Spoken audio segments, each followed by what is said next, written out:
이번 시간에는 여러분들 이제 2018년에 치러진 국가직 재배학 문제풀이를 시작할 텐데요.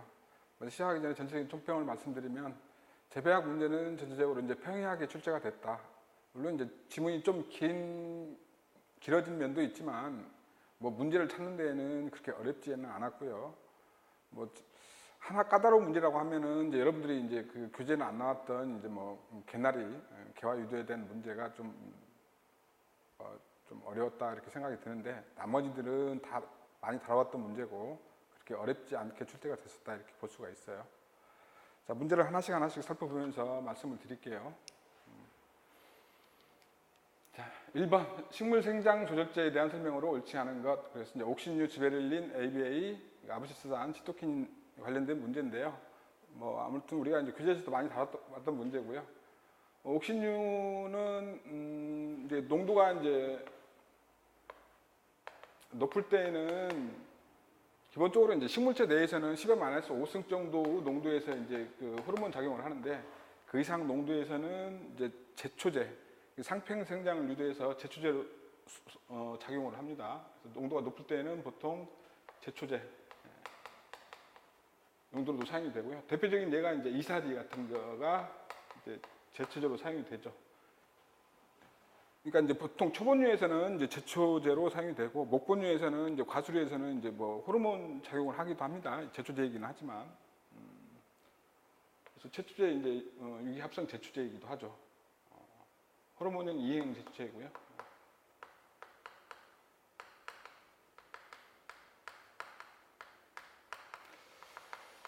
많이 뭐 우리가 다뤘던 내용이니까 그렇게 어렵지 않았을 것 같고요. 아무튼 농도가 작을 때는 식물 생장 조절제로 작용을 한다 이렇게 보시면 되죠. 기타 이제 옥신의 작용으로는 이제 정화 우세 현상도 일으키고요. 그 다음에 식물체 내에서 극성 이동을 하죠. 그러니까 정부에서 기부 쪽으로 정부, 그러니까 위쪽 정부에서 기부 쪽으로 항상 아래쪽으로 극성 이동한다 그런 얘기죠.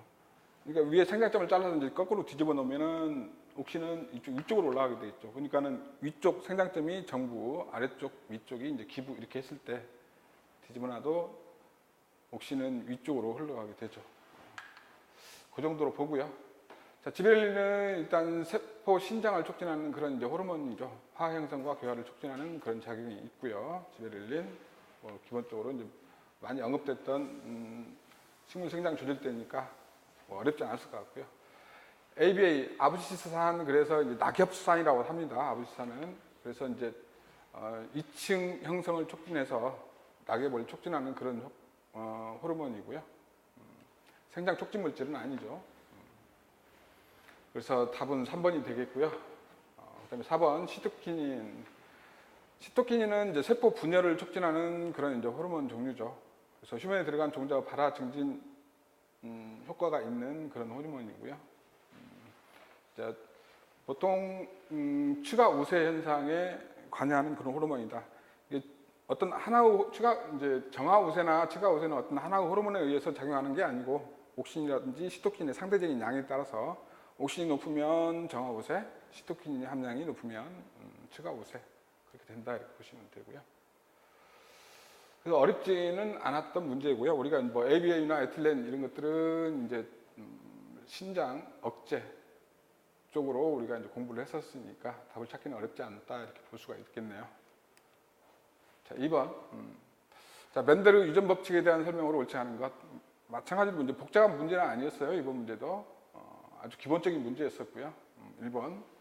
세포질에 있는 엽록체와 미토콘드리아 유전자의 유전 양식은 세포질에 있는 엽록체, 그러니까 세포 핵외 유전자죠. 핵의 유전자에 의한 유전 양식은 멘데르 법칙이 적용이 안 되죠. 그래서 답은 1번이겠고요. 그다음에 쌍으로 존재하는 대립 유전자는 배우자 형성 과정에서 분리된다. 멘데르 가설에 의한 가설 첫 번째, 두 번째, 세 번째 중에 두 번째 내용이죠. 첫 번째 멘데르 가설 첫 번째는 그 형질에 관여하는 유전자는 한 쌍으로 존재한다는 게 첫 번째 가설이고요. 두 번째, 쌍으로 존재하는 대립 유전자는 배우자 형성 과정에서 분리되어 들어간다 이렇게 되어 있었죠. 자, 2번 맞는 지문이고요. 그다음에 3번 한 객체에 서로 다른 대립 유전자가 함께 있을 때 한 가지 형질만 나타난다.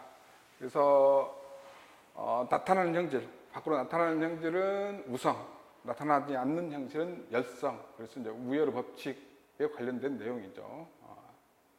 4번 특정 유전자의 대립 유전자들은 다른 유전자의 대립 유전자들에 대해 독립적으로 분리된다. 분리 법칙이죠. 그렇죠? 그래서 이제 두 가지 형질, 보통 이제 양성 잡종 교배 실험을 했을 때 두 가지 형질은 따로따로 분리돼서 표현용으로 나타난다. 이게 이제 4번의 내용이고요. 틀린 질문은 1번이었습니다.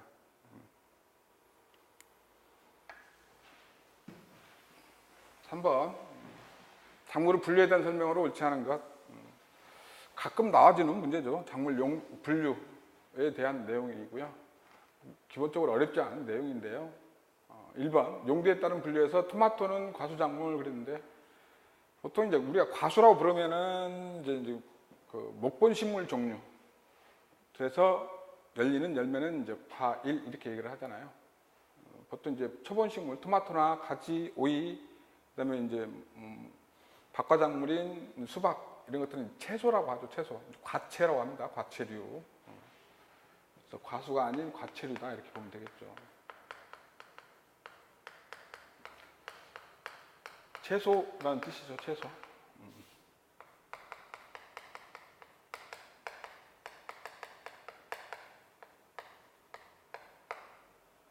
과수는 이제 나무 숫자 써서 이제 목본 식물에 이제 과일 열리는 나무들을 이제 과수라고 하니까.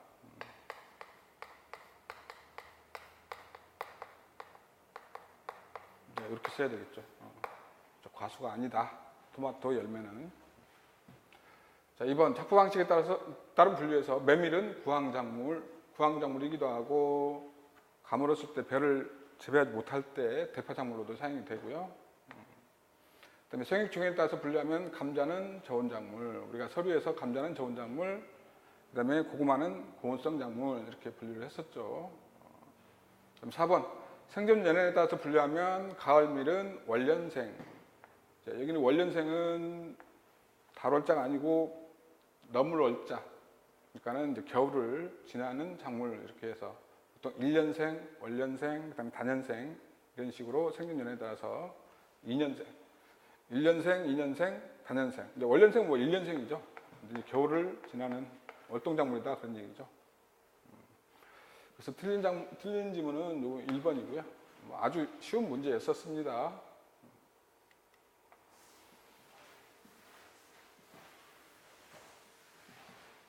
자, 4번 식물 조직 배양에 대한 설명으로 옳지 않은 것. 뭐 조직 배양 관련 문제도 이제 가끔 출제가 되는데 내용 자체는 올해차 출제된 거는 어렵지 않은 문제였었어요. 아주 간단한 문제였었고요. 답을 구하는데도 어렵지 않은 문제였었다 이렇게 보시면 되죠. 1번 영양분식 작물에서 바이러스 무병 개체를 육성할 수 있다.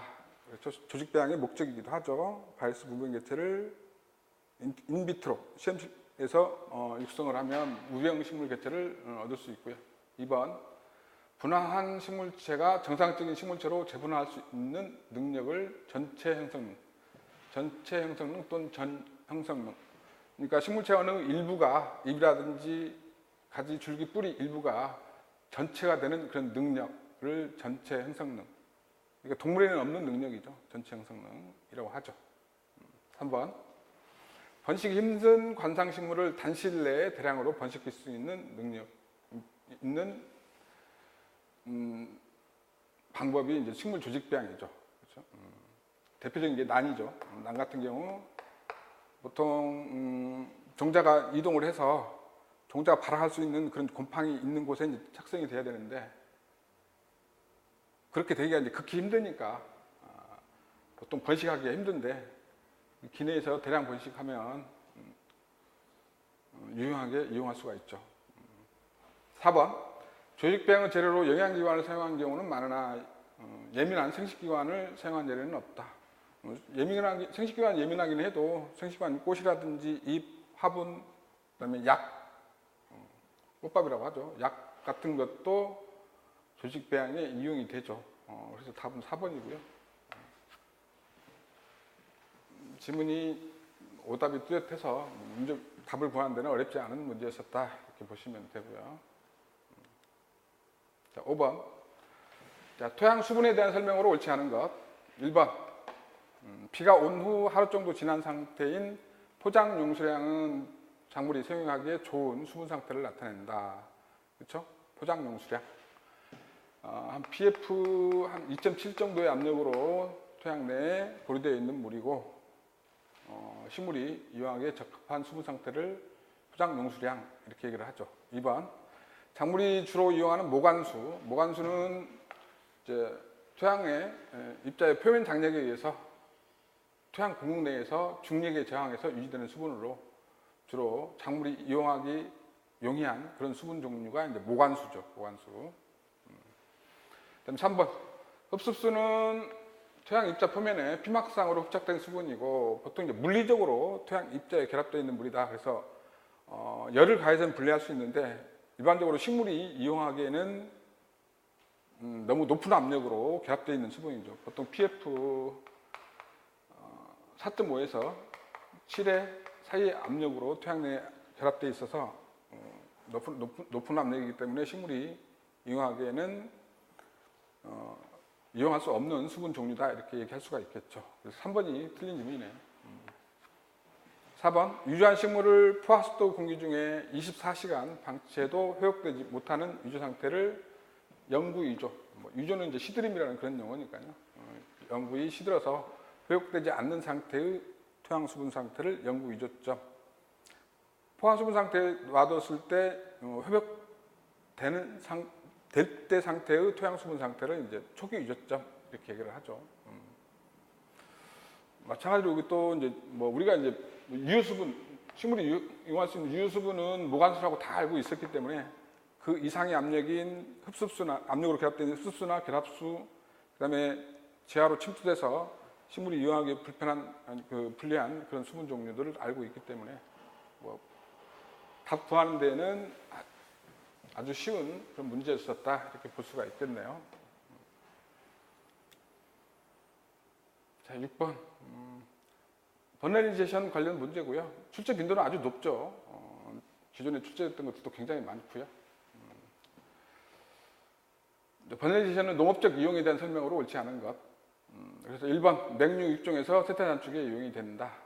그러니까 이제 맹류 같은 경우는 이제 월동 작물로서 보통 겨울에 좋은 단일 조건에서 추나 처리가 돼서 봄에 고온 당일 조건에서 개화가 되는 식물인데 좋은 단일 조건에 처리해주면 일찍 개화 수수하기 때문에 이제 세대 단축이 되겠죠. 2번 월동 채소를 충파하여 채종할 때도 이용한다. 버널리제이션 농업적인 이용이죠. 월동 채소들은 마찬가지로 맹류 마찬가지로 배추나 무 이런 것 등은 월동 채소인데 겨울에 좋은 기간을 거쳐야만이 이제 추대가 되고 개화돼서 종자가 맺혀야지 채종을 하는데 그때 이용이 된다 그런 얘기고요. 그다음에 3번 개나리 개화 유도를 위해 온욕법 그랬는데 개나리 개화 유도를 위해 사용하는 이제 온욕법은 보통 개나리 이제 가지를 보통 9시간 내지 12시간 정도 따뜻한 물에 이제 침질을 한 다음에 따뜻한 곳에 이제 보관을 하면 개화가 유도되는 건데 여기서 얘기하는 버널리제이션은 농업적 이용하고는 관련이 먼 그런 방법이 되겠습니다. 그다음에 4번 딸기를 촉성 자입하기 위해 여름철에 묘를 냉장 처리하게 되면 좋은 처리 효과가 있어서 출수 개화가 촉진돼서 재배 기간을 단축해서 촉성 재배가 가능한 그런 용도로도 이용이 된다. 그래서요. 우리가 나머지 지문을 알고 있기 때문에 이거는 아주 뜬금없는 지문이잖아요. 그래서 답을 구하는 데는 그렇게 어렵지는 않습니다. 까다로운 문제이긴 하지만 어려운 문제는 아니었었다 이렇게 볼 수가 있고요.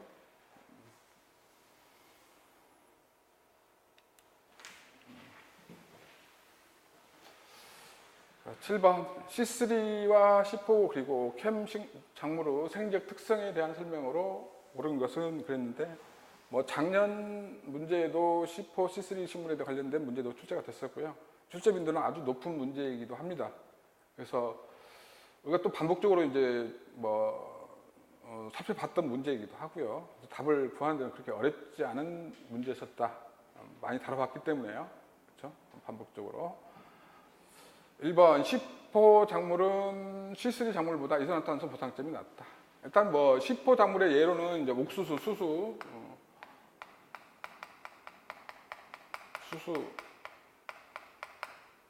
조, 이런 것, 기장, 이런 종류들이 이제 C4 식물이고요.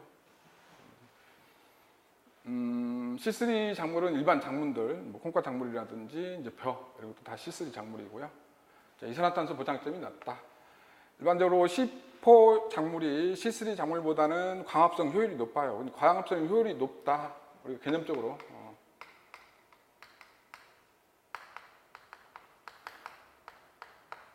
높다 그러면 이제 광합성을 할 수 있는 광의 범위가 넓어야 되잖아요.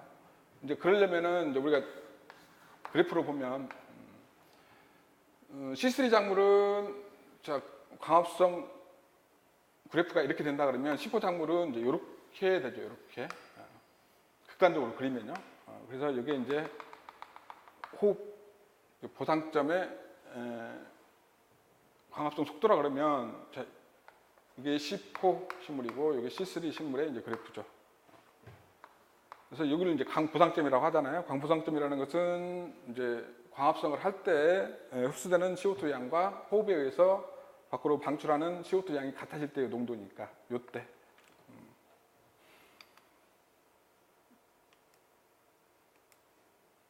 그래서 이게 광보상점. C4 식물의 광보상점. C3 식물의 광보상점은 여기죠. 그러니까 C4 식물이 C3 식물에 비해서 광보상점은 낮죠. 그 다음에 C3 식물의 광포화점은 여기이고요. C4 식물의 광포화점은 여기니까 C4 식물의 광합성 범위는 이렇게 좁고요. C4 식물의 광합성 범위는 이렇게 넓죠.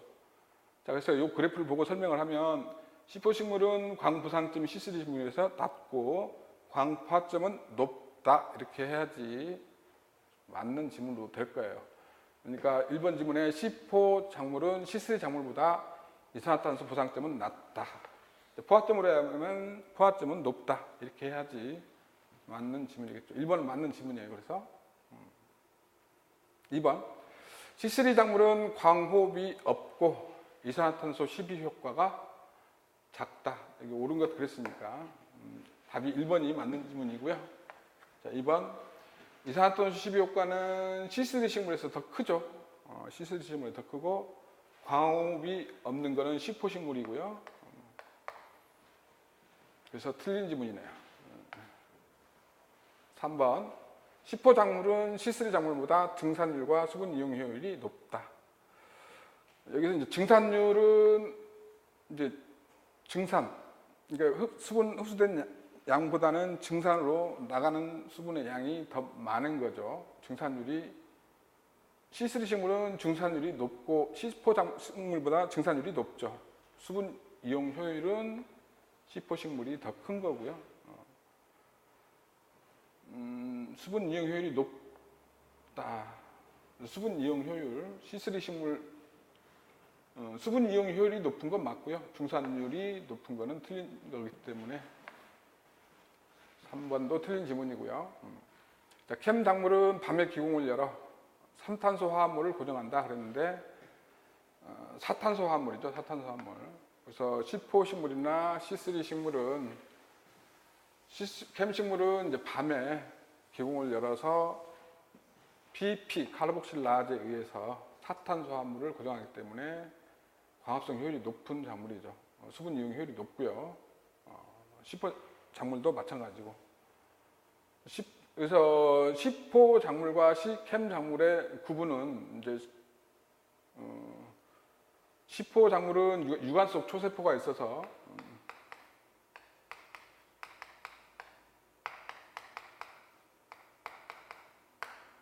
관따발을 둘러싸고 있는 조밀하게 둘러싸고 있는 이 세포를 이제 유관 속 초세포로 하죠.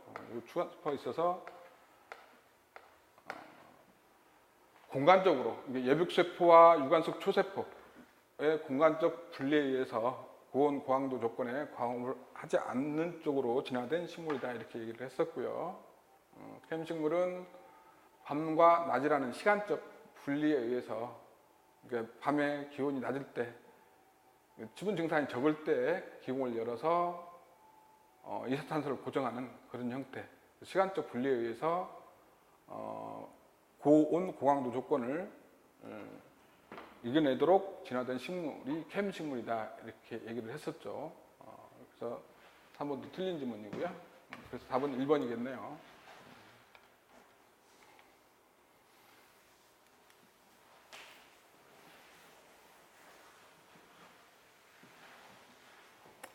자, 8번 일대 잡종 품종과 추정에 대한 설명으로 옳지 않은 것. 8번 문제도 일대 잡종 품종 관련된 문제는 뭐 출제 빈도가 좀 높은 편이죠. 아무튼 6종에서 출제 빈도는 아주 높은 쪽이니까요. 자, 1번 사료작물에서는 삼원교배나 복교배에 의해서 일대 잡종 품종이 많이 이용이 된다. 일대 잡종 품종의 최종으로 교잡 방법에는 이제 단교잡, 삼원교배잡, 단교잡. 자, 이렇게 세 종류가 일단은 뭐 세 종류. 보면 단교잡은 이제 두 개의 계통이 필요하죠. A, B 두 개의 계통. 그다음에 삼원교잡은 A, B 계통을 개별해서 거기에 F1하고 다시 다른 계통인 C 계통하고 세 개의 계통이 필요한 거고요. 단교잡은 두 계통의 단교잡 품종끼리 교배를 해서 거기서 나온 F1끼리 교배를 해서 이용되는 방법이 이제 복교잡이다 이렇게 보시면 되죠. 그래서 사료작물은 어떤 품질의 균일성은 그렇게 필요하지 않죠. 사료작물은 그렇기 때문에 주로 양이 중요한 거기 때문에 종자 생산량이 많은 주로 이제 복귀잡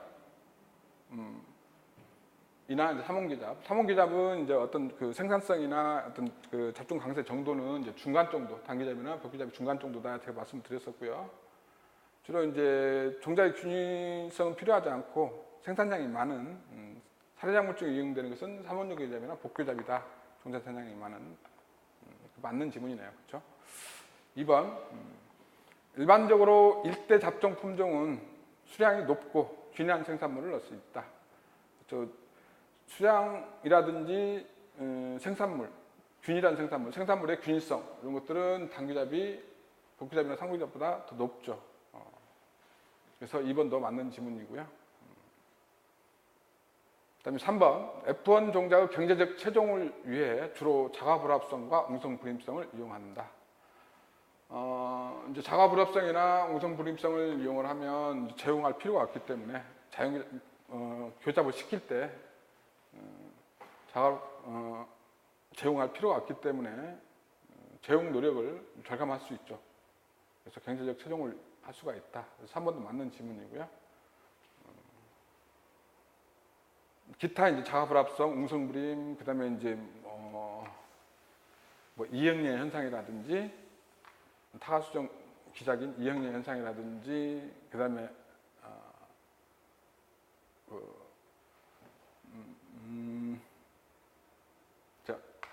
자웅 이숙 그렇죠? 자웅 이주 이런 것들도 이용이 되죠. 타가수정 기작이라고 할 수가 있고요. 자웅 이숙, 웅성선수, 자성선수 또 이렇게 나누고요. 일단 이런 것들이 주로 굉장히 채용을 위해서 주로 사용이 된다 이렇게 할 수가 있고요. 4번 자식계통 간 교배로 만든 자식계통 품종이 자연성 품종보다 생산성이 낮다 그랬는데 생산성 그러니까 잡종 강세 정도는 자식계통 간 교배로 만든 품종이 생산성이 더 높다 이렇게 얘기할 수가 있어요. 그래서 4번이 틀린 지문이네요.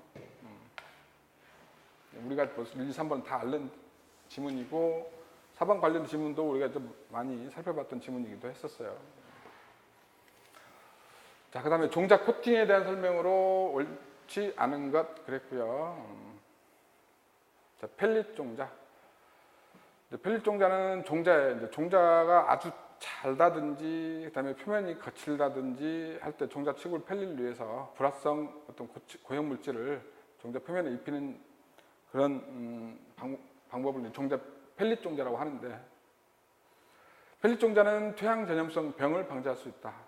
그래서 그 고형 물질에 여러 가지 이제 그 퇴양 전염성 병을 방지할 수 있는 약품을 섞어서 코팅을 하면 여러 가지 퇴양 전염성 병을 방지할 수 있죠. 맞는 지문이고요. 그다음에 2번, 펠릿 종자는 종자되는 절감되나 소금 누력비는 증가한다. 아무도 그렇게 하면은 이제 종자되라든지 결주가 적성이 덜 되기 때문에 종자되라든지 그다음에 소금 누력이 덜 들어가죠. 둘 다 절감이 된다 이렇게 보시면 되고요. 그래서 옳지 않은 설명은 2번이겠네요. 자, 필름 코팅은 종자 품위를 높이고 식별을 쉽게 할 수 있다. 그래서 이제 구별이 어려운 것들은 거기다 코팅을 할 때, 코팅을 할 때 그 색깔을 입힐 수가 있어요. 뭐 빨간색, 황색 여러 가지 색깔을 입힐 수가 있기 때문에 다른 종자와의 구별이라든지, 그다음에 이제 파종 시에 파종된 곳을 확인하기 쉬운 방법이기도 하죠. 또 품위도 높아지고요. 그래서 3번은 맞는 지문이고요. 4번, 필름 코팅은 종자의 처리한 농약이 인체에 묻는 것을 방지할 수 있다. 농약을 표면에 처리한 다음에 코팅을 하게 되면 손에 묻지 않으니까 농약의 해를 방지할 수 있는 그런 효과도 있고요. 그래서 답은 2번이겠고요. 이것도 이제 뭐 우리가 문제 풀이해서 이제 많이 두세 번 정도 이제 언급이 됐었던 문제니까 어렵지 않았을 것 같고요. 그다음에 10번 문제. 농산물을 저장할 때 일어나는 변화에 대한 설명으로 옳지 않은 것 그랬고요. 저장할 때. 1번, 호흡 급증형 과실. 뭐 호흡 급증형 과실은 수박이라든지 호박, 그다음에 이렇게 사과 이런 것들은 다 이제 수분이 많기 때문에 저장 과정에서 이제 호흡이 많이 일어나는 그런 과실에 속하죠. 자, 후숙은 에틸렌에 의해서, 기체 상태 에틸렌에 의해서 후숙이 일어나고요.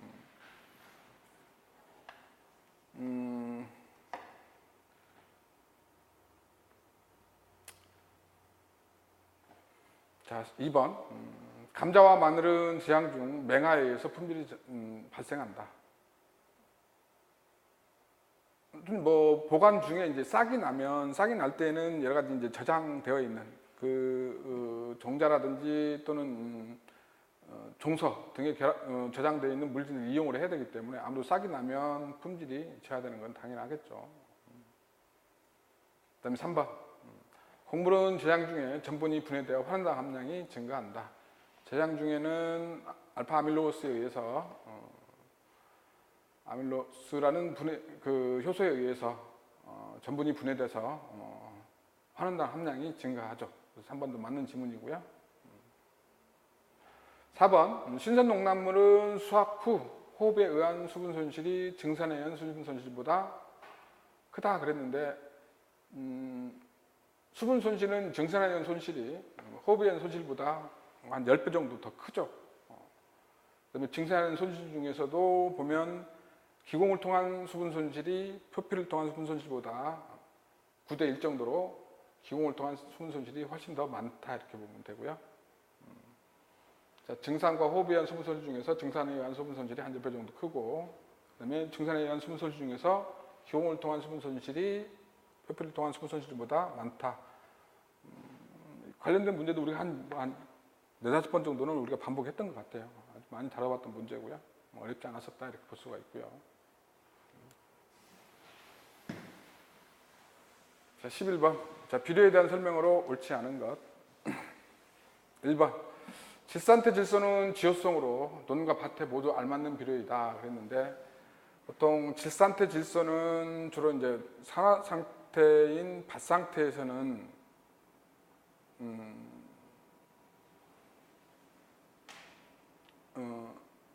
그 비료가 높은데 환원층이 있는 논 상태에서는 탄력균에 의해서 뭐 기호가 떨어지죠. 그러니까 다시 이제 기억하는데 보통 밭 상태에서는 질산태 질소, 논 상태에서는 암모니아태 질소를 전층 시비하는 게 알맞는 비료 사용 형태죠. 이렇게 볼 수 있고요. 밭에서는, 논에서는 암모니아태, 전층 시비, 우리가 항상 많이 반복했던 거죠.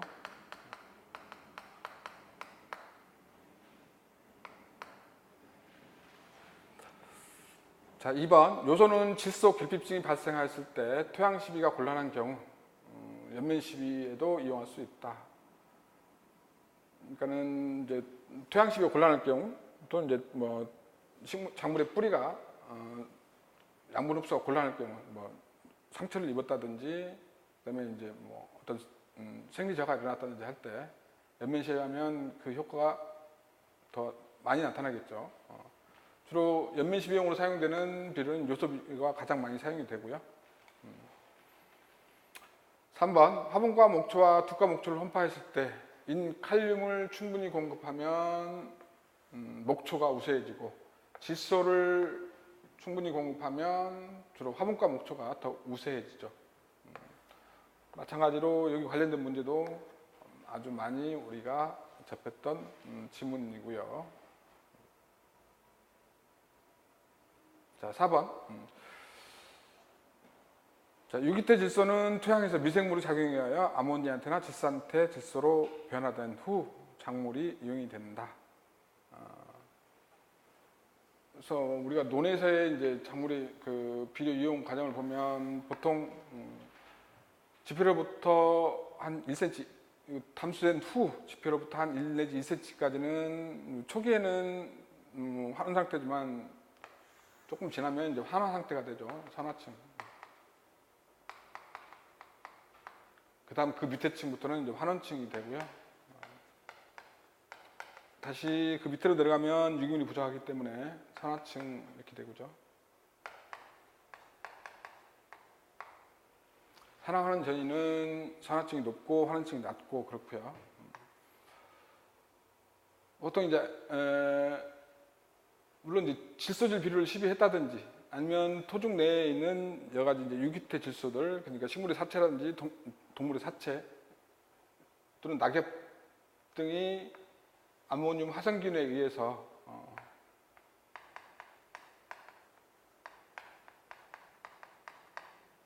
암모늄화되죠. NH4 플러스 이것 등이 이제 아질산, 질산균에 의해서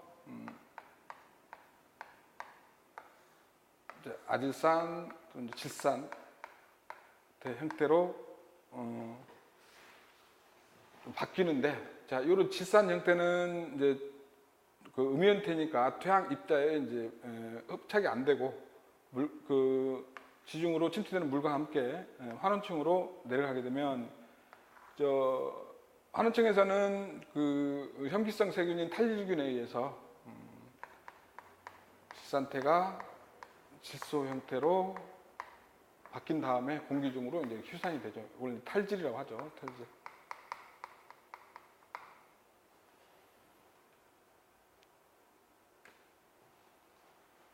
자, 이렇게 됐었고요. 그래서 유기태 질소는 토양에서 미생물의 작용에 의해서 여러 가지 미생물 작용에서 암모니아태로 또는 이제 질산균에 의해서 질산태로 변한 후 작물에 이용이 된다. 작물은 일단 뭐 유기태 자체로는 흡수가 안 되니까 이제 물에 녹아서 이온 형태로 돼야만이 이제 작물이 흡수할 수 있으니까 아모니아태 또는 질산태로 변한 후 작물이 이용이 된다. 뭐 그런 내용이고요. 틀린 거는 이제 1번이겠죠. 문제를 답을 구하는 거는 그렇게 마찬가지로 어렵지는 않았었고요.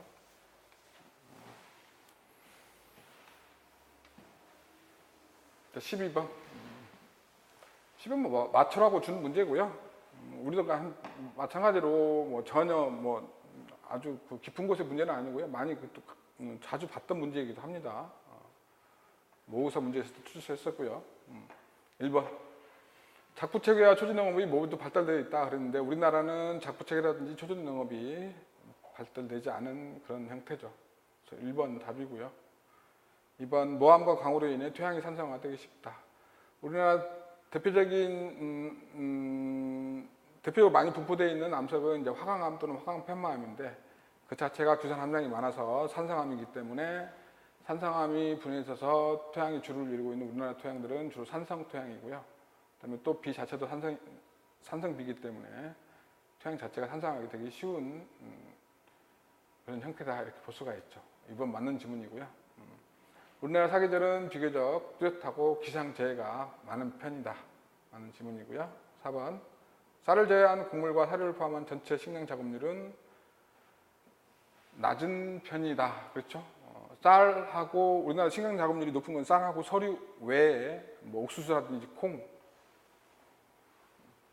보리 뭐 이런 것 등은 거의 전량 외국에서 수입하는 그런 형태죠. 그래서 쌀, 서류만 식량 작업률이 자급자족을 하고 있고 나머지는 대부분 다 수입을 한다. 이렇게 우리가 여러 차례 공부를 했었고요. 뭐 답을 구하는 건 아주 쉬웠었습니다. 1번이고요. 자, 13번 작물의 내동성에 대한 설명으로 옳은 것 1번 생식기와는 영양기보다 내동성이 강하다. 자, 옳은 것 그리고요. 내동성이 강한 것은 영양기관이 생식기관보다 더 강하죠. 질문 자체가 아주 쉬웠고요. 2번 포복성 작물은 증입성인 것보다 내동성이 강하다. 내동성은 증입성이 포복성보다 더 강하다. 그 다음에 3번 원형질의 전분 함량이 많으면 기적 견인력에 의해서 내동성이 증가한다 그랬는데 전분 함량이 많으면 기적 견인력을 많이 받기 때문에 그렇죠? 내동성이 감소된다 이렇게 해도 맞죠. 4번 세포 내에 수분 함량이 많으면 생리적 활성이 증가되므로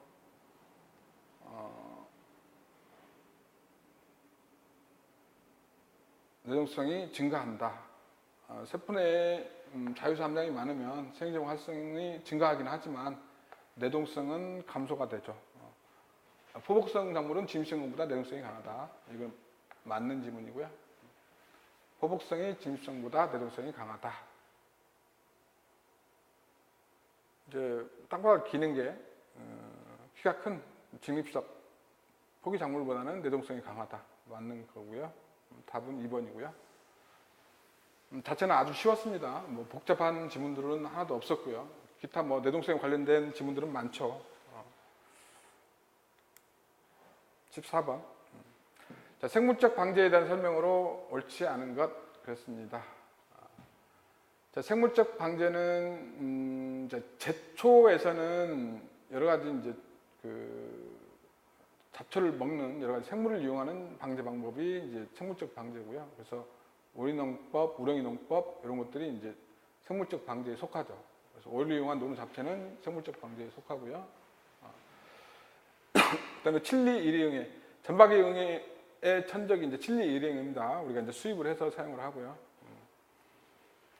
전박이 응애를 방제할 때 그 천적인 전박이 응애, 칠리 응애를 사용하는 것은 마찬가지로 생물적 방제, 천적을 이용한 생물적 방제에 속하고요. 그다음에 벼 줄무늬 잎마름병을 저항성 품종으로 방제한다. 이 저항성 품종 아주 많이 언급을 했었죠. 이거는 이제 경종적 방제라고 하죠. 또는 이제 재배적 방제라고도 하고요. 재배적 방법이죠.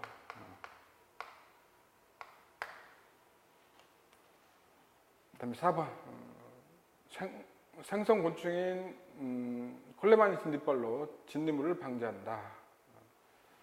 진딧물 방제할 때 천적인 콜레마니 진딧벌 등을 이용하는 것도 마찬가지로 천적을 이용한 생물학적 방제에 속하고요. 일단 이제 화학적 방제는 이제 농약 사용하는 거고요. 그다음에 물리적 방제 방법으로는 우리가 잡초를 방제할 때 뭐 담수한다든지, 담수하고 답전윤화하고는 그만하라 그랬어요. 답전윤화는 이제 경적적 방제, 담수는 물리적 방제.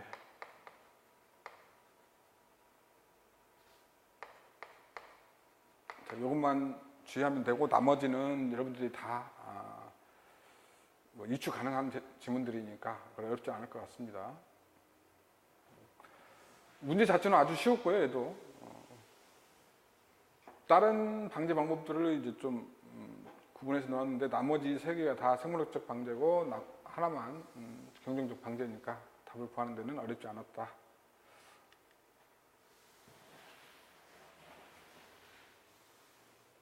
자, 15번. 타식성 작물의 특성에 대한 설명으로 옳지 않은 것. 1번. 자식성 작물에 비해서 타가수를 많이 하기 때문에 대부분 이형접합체이다. 그렇죠?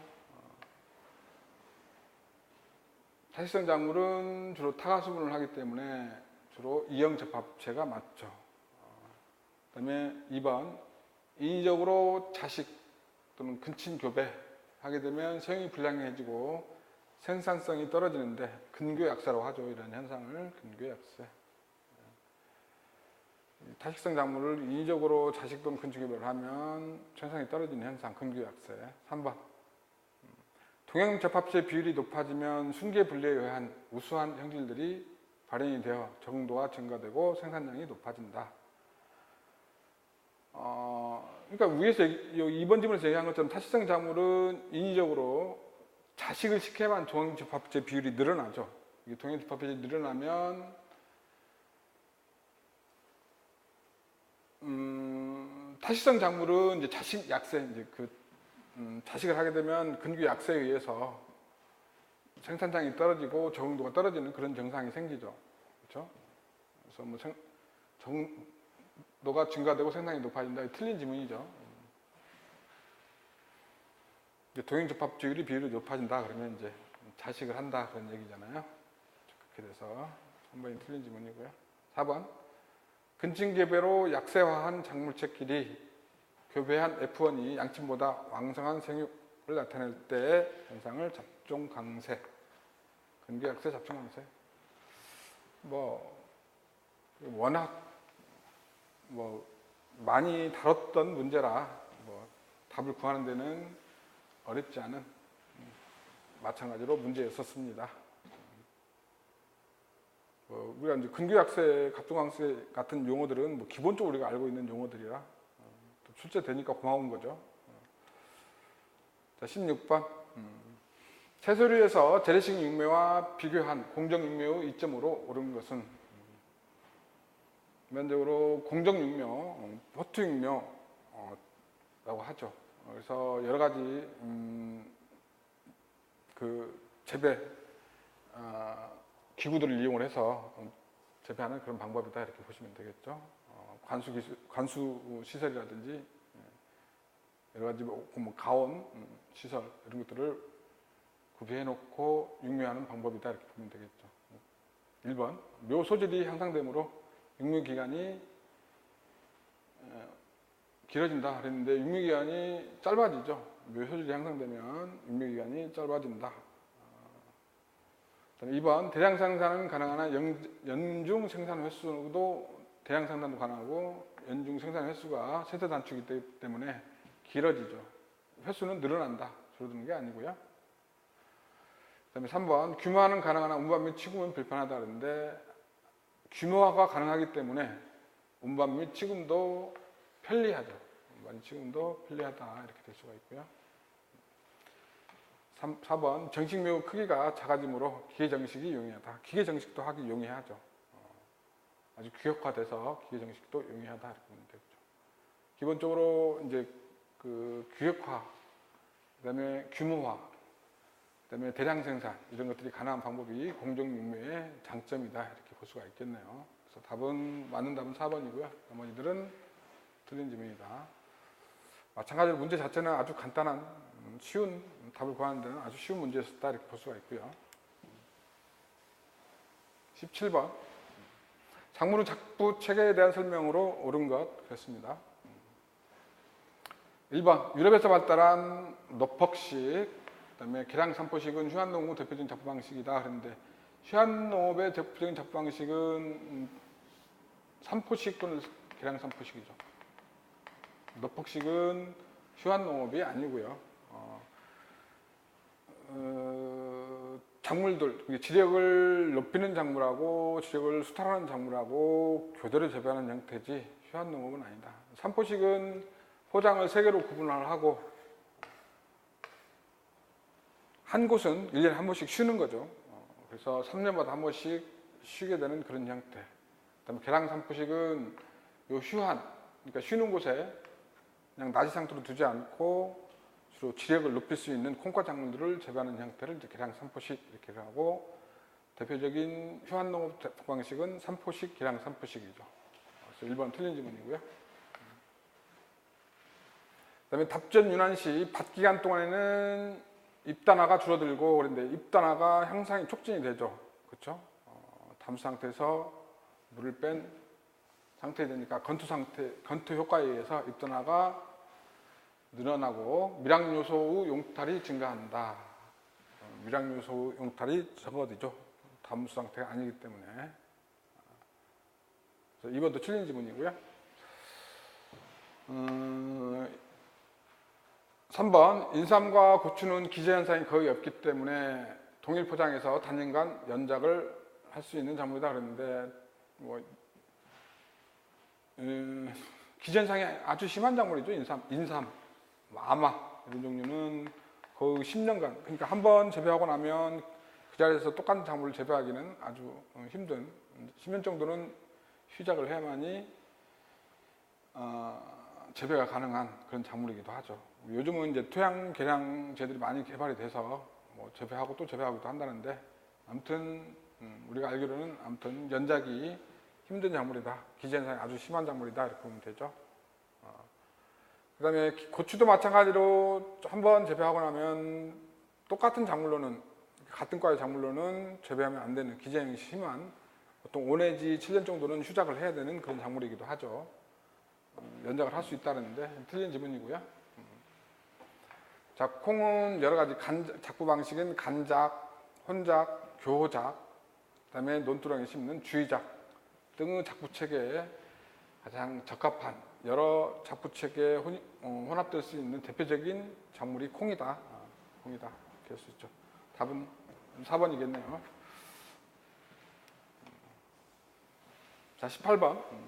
여급의 육중 성공 조건으로 옳지 않은 것.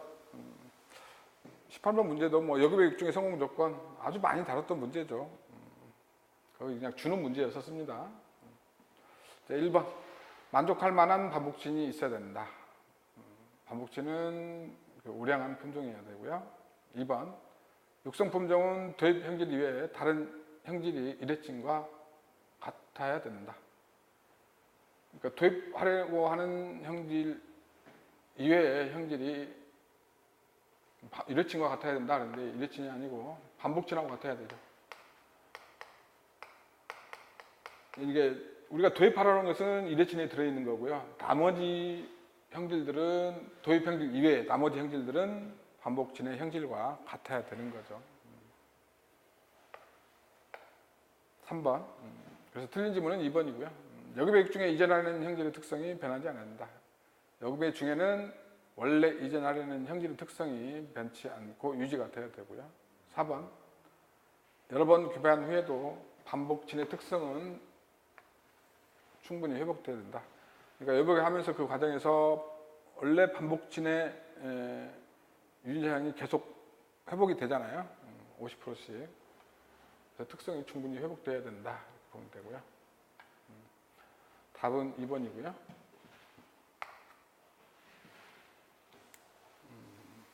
19번. 자, 잡초 방제에 대한 설명으로 옳은 것. 비슷한 문제가 이제 앞에가 있었네요. 자, 잡초 방제만의 이제 문제고요. 1번. 윤작과 피복작물 재배는 경정적 방제. 맞죠? 그렇죠? 윤작, 그 다음에 다른 잡초들이 들어오지 못하도록 밑에 초생 재배하는 피복작물 재배, 경정적 방제 방법의 하나고요. 2번. 제초제는 제형이 달라도 성분이 같을 경우 효과는 동일하다. 제형은 우리가 이제 뭐 유제, 수화제, 뭐 입제, 분제 이런 형태로 우리가 이제 농약명 뒤에다 붙이는 이름이 제형이잖아요. 여기에 따라서 효과가 다릅니다. 그래서 본제는 이제 직접 시용을 하는 그런 이제 직접 시용제 형태이기 때문에 우리가 이제 호흡기로 인축의 호흡기를 통해서 들어가서 약해를 일일 염려가 있기 때문에 농도가 아주 낮은 거고요. 그래서 고착량도 적고요. 그래서 효과가 다 다르죠. 유제 같은 경우는 뭐 사용상 운반상 편리하기도 하고 불편하기도 하지만 아직까지 이용되는 것은 약효가 나머지 제형보다는 떨어지지 않기 때문에 아직도 유지되는 그런 제형 형태다 이렇게 볼 수가 있고요. 그래서 제형에 따라서도 성분이 같아도 제형에 따라서 어떤 형태로 만들어지는 제형에 따라서도 제초 효과가 달라진다 이렇게 되겠죠. 그래서 답은 2번이고요. 3번 동일한 계통의 제초제를 연용하면 제초제 저항성 잡초가 많이 발생할 수 있다. 그래서 우리나라에서는 주로 설포닐 우레아 계통의 저항성 잡초들이 가장 많이 발생돼 있죠. 연용. 그래서 제초제는 절대 같은 농약이 아니라 같은 계통이라고 해야지 맞습니다. 같은 계통의 농약을 연용을 하면 제초제 저항성 잡초가 발생할 수 있다. 그래서 연용을 피한다. 그래서 여러 가지 이제 혼합 농약 등이 많이 개발이 되고 있다 이렇게 볼 수가 있고요. 잡초는 대부분 이제 광발화성 종자가 많죠. 호기성 종자들이 광발화 호기성 종자들이 많기 때문에 지표면을 검정 비닐로 피복을 하게 되면 광이 투과가 안 되기 때문에 자부 활성이 줄어든다. 많은 점이죠. 그래서 우리가 요즘 이제 그 시골에서는 대부분 이제 그 제초 노력을 줄이기 위해서 검정 비닐을 이렇게 포장을 한 다음에 거기다 구멍만 뚫어서 이제 파종하거나 그런 방법이 많이 사용이 되죠. 답은 2번이고요. 4번 맞는 질문이고요. 자, 마지막 20번 문제. 작물의 내적 균형에 대한 설명으로 옳지 않은 것.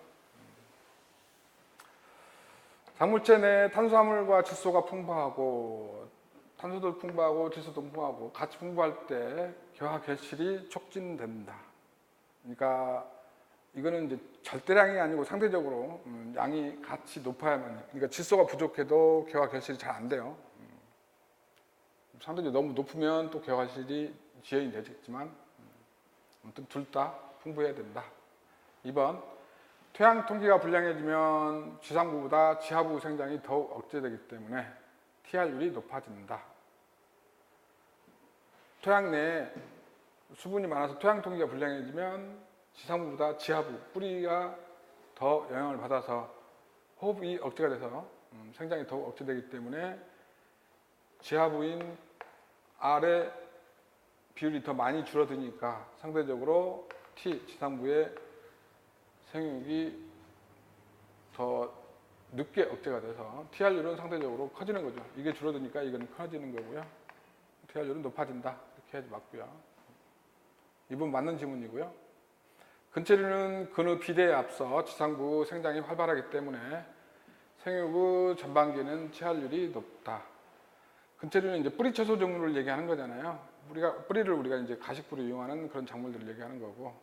그래서 뿌리가 커지려면 일반적으로 지상부가 먼저 지엽이 많아져서 광합성을 활발히 해야지 이제 저장된 양분을 지하로 전류를 시키기 때문에 일반적으로 초기에는